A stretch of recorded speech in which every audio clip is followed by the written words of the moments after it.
Le Centre culturel franco-guinéen a officiellement ouvert les portes d'une salle de cinéma ce mardi 25 octobre 2022 dans l'enceinte du centre à Kaloum.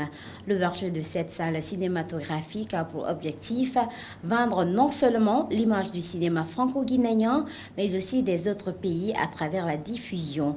La cérémonie inaugurale a connu la présence de l'ambassadeur de la France en Guinée, du ministre de la Culture et du Tourisme et les acteurs du cinéma guinéen. Fodé Bakary Dansoko nous signe ce reportage.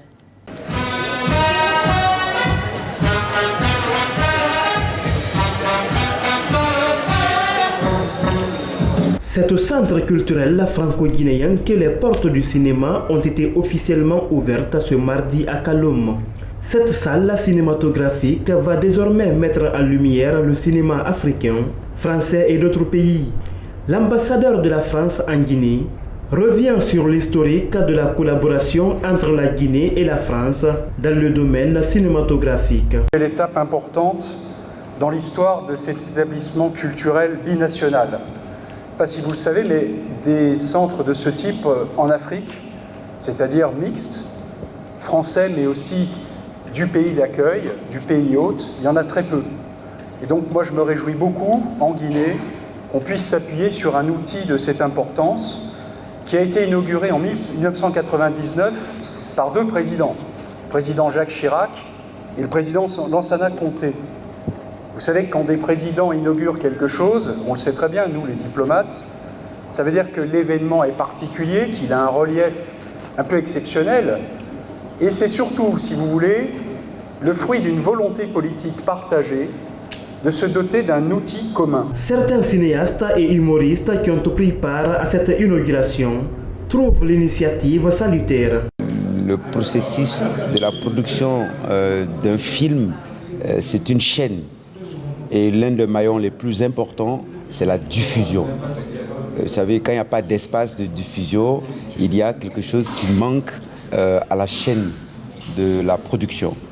Et le fait d'ouvrir cette salle de cinéma, je dis c'est un événement important dans la mesure où pendant les 30 dernières années, ce qu'on assiste sur le continent africain, c'est plutôt la fermeture des salles de cinéma. Aujourd'hui qu'il y ait une salle de cinéma ici au centre culturel qui nous reçoit tous les acteurs de la culture, et je pense que ce n'est que salutaire et à encourager. Et je sors de la salle, il y a une très bonne qualité d'image, une très bonne qualité de son.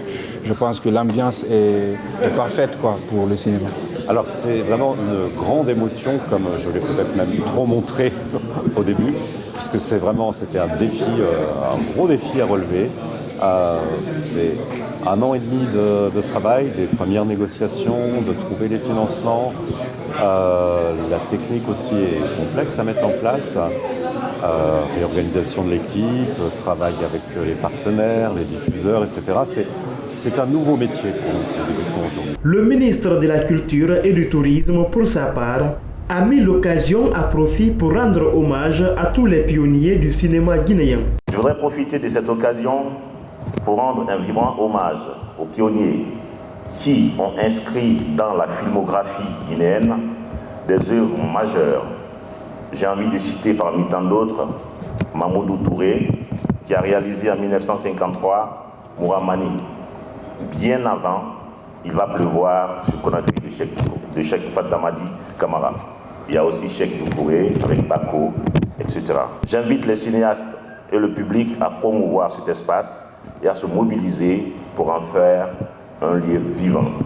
C'est sur ces mots que je déclare ouvert le cinéma du CCFG.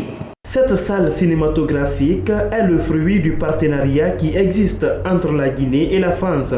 Après plusieurs décennies, le cinéma fait son retour au centre culturel franco-guinéen Sorikandia Kouyaté à la rentrée de Kaloum. Ainsi prend fin cette édition d'information à tous. Merci de l'avoir suivi. Les infos continuent sur nos différentes plateformes de communication digitale. Facebook, Instagram, Twitter, YouTube, LinkedIn. Bonsoir.